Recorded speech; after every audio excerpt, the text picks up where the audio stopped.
Ever wonder what separates those who merely exist, that suck air and die, from those who are trailblazers, innovators, pioneers that thrive? It's not luck. It's not talent. It's not even if they grew up with wealth or royalty. It's their mindset, their ability to see the unseen, to turn their thoughts and dreams into reality. As Tony Robbins says, the only limit to your impact is your imagination and commitment. So are you ready to shatter your limits today and discover the power within you? This is not just a video. Think of it as your golden ticket to a life better than best. Man up. Real men don't cry. Rub some dirt on it. Tape an aspirin to it. These were the words that ping-pong in my mind most of my life as I spent a lot of time on the sports field or in the stands at games. For most of my life, I felt like I had to put on a brave face. If I ever had any emotions, the best thing for those feelings was to stuff them up, bottle them up real deep inside, and don't you dare ever bring them up. I hid my trauma and my emotions behind achieving and competing more. This seemed fine until it no longer was. I spent years as an overachiever, finding my identity and worth in what I did rather than recognizing that I am a child of God. I am a human being, not just a human doing. I poured my effort and energy into performing and hoping to earn love and acceptance. Yet all that left me was burnt out and feeling like a reject, an outcast, a misfit. It drove me to a point of isolation where I grappled with a facade of a smile, appearing like I had it all put together. In reality, I was crumbling, consumed by anxiety and depression. See, I started burning out about 2018. It was at this time I was working full-time ministry, serving in many capacities at my local church.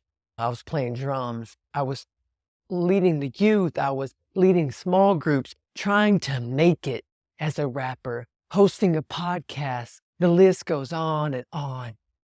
Then one night I felt the Lord ask me, "Are you willing to trust me enough to put down the very things you have made into your idols and identity?" I responded, "What do you mean, God?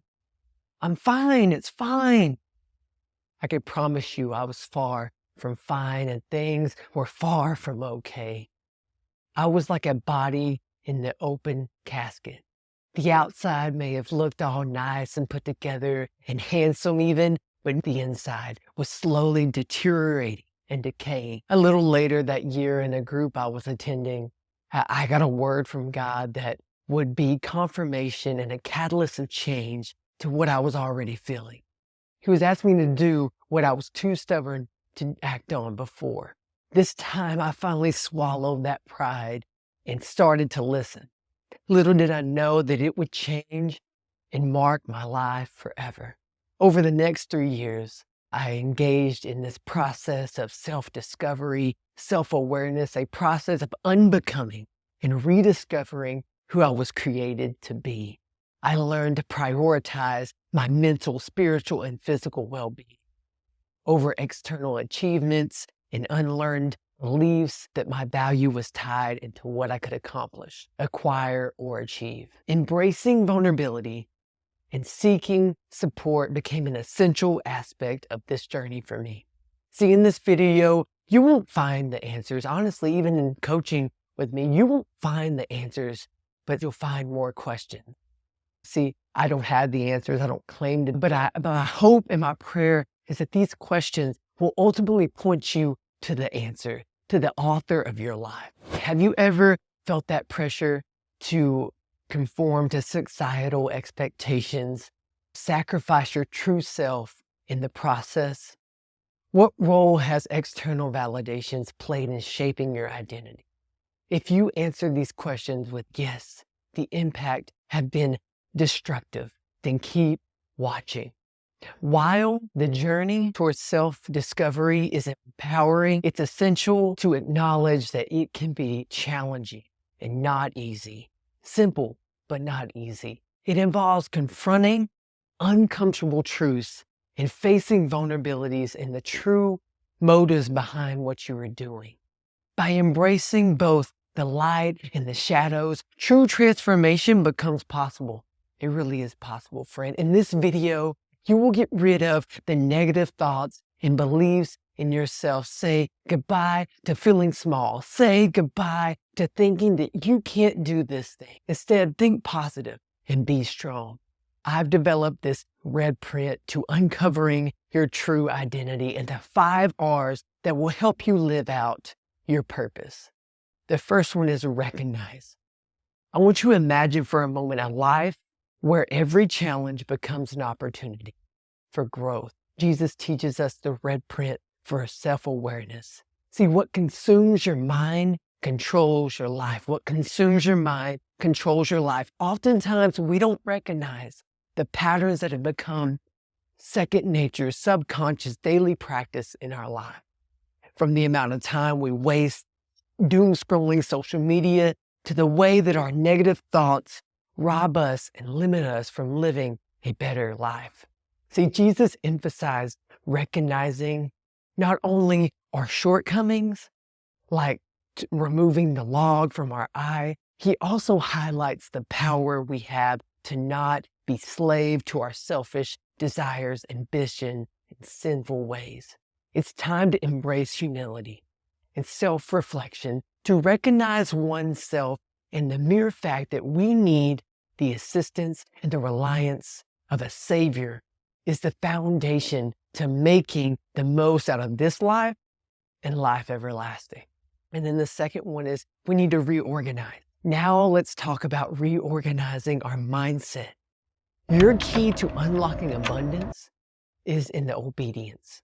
It's in the way that you make small, simple changes in the way that you think and speak to see huge results in your life.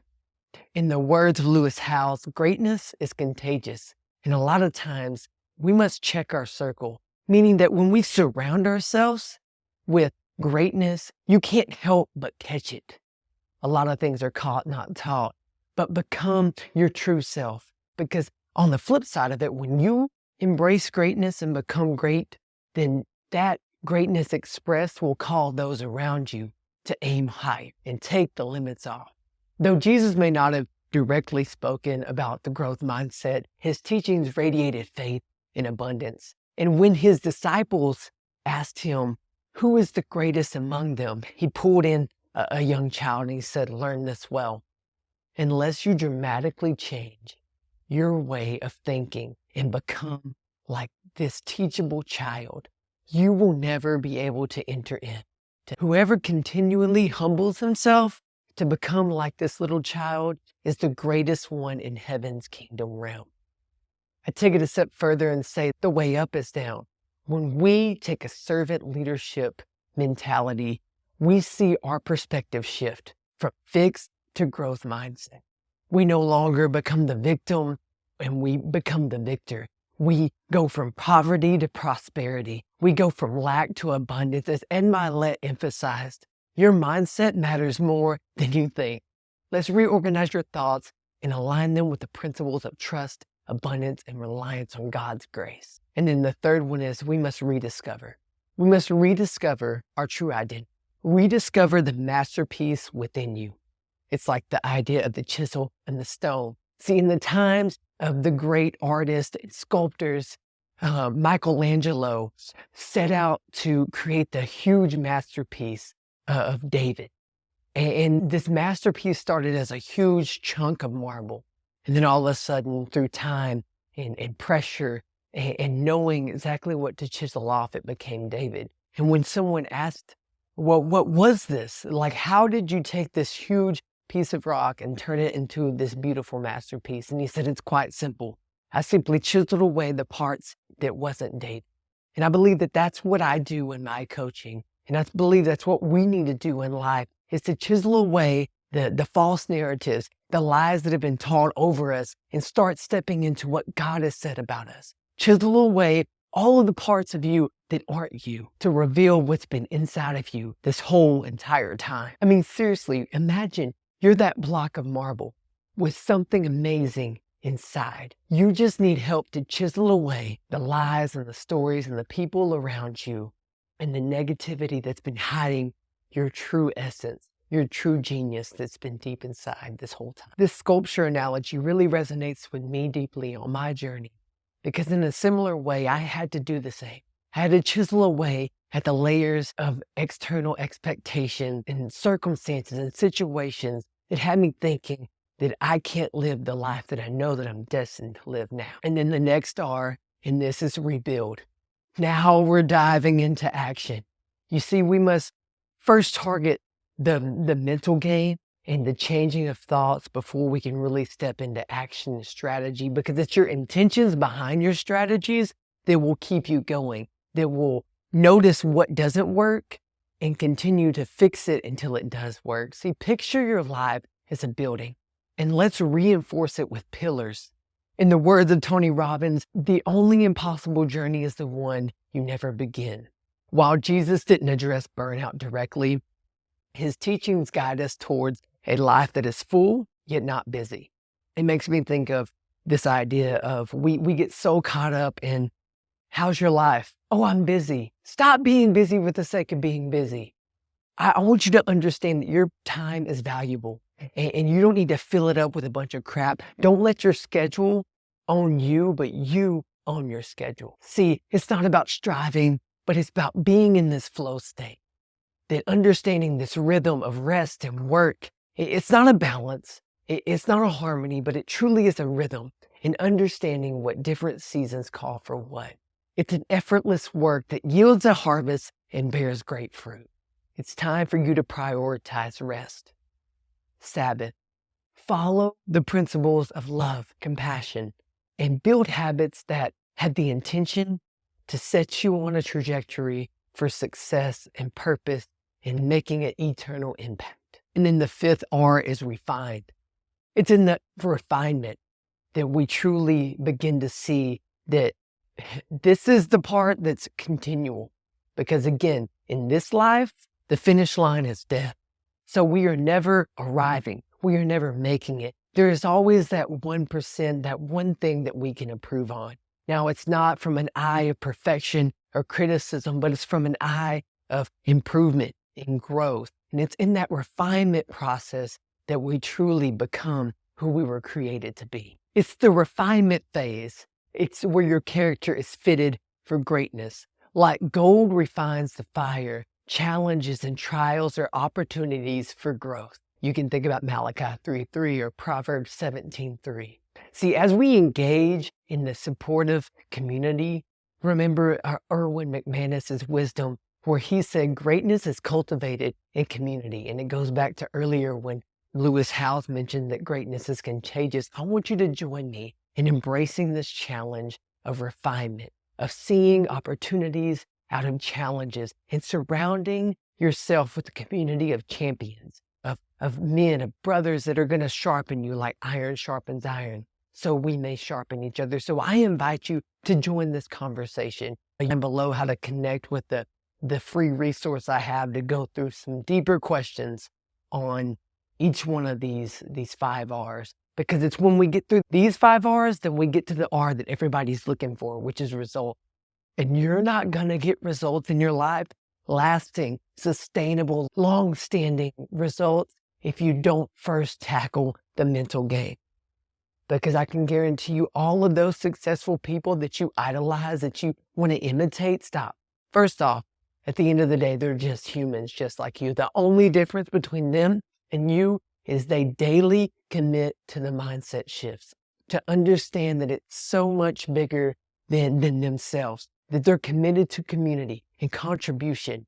You got to understand that it's so much bigger than what you may think it is. You're also much closer than you think you are. As we wrap up today's video, remember the cost of inaction is a life unfulfilled. Remember that the cost of inaction, the cost of disobedience, is someone else not reaching their miracle. It's a lesser average life. And I want to take a moment and think about the level of selfishness that is not living your purpose, choosing procrastination, choosing below average. When you don't live your purpose, how many others will miss out on living theirs? The pain of change is far less than the pain of remaining the same. And until you find that distinction, you will remain the same. You see, that pain that you are currently feeling can and will change if you are willing to invest in the right mentors and the resources and taking the radical step that it takes to truly find self-awareness and build yourself in a way that God has designed you to. In the words of Lewis Howes, you have a unique gift to offer to the world. Envision the possibility that awaits as you take radical action on this journey of self-discovery and self-awareness. Now, if you've enjoyed this video, I encourage you, subscribe for more insights and let's walk this path together. If you really want deeper support, then by all means, schedule a free discovery call with me. No, it's not another sales call. I truly want to help you. And I think if you can take 30 minutes and we talk one-on-one, I believe you're going to get one insight and one action step that you can apply to your life as soon as we finish our conversation. You see, you were on the verge of a life filled with purpose and growth. Stay motivated, friend. Stay inspired, and I'm praying for you.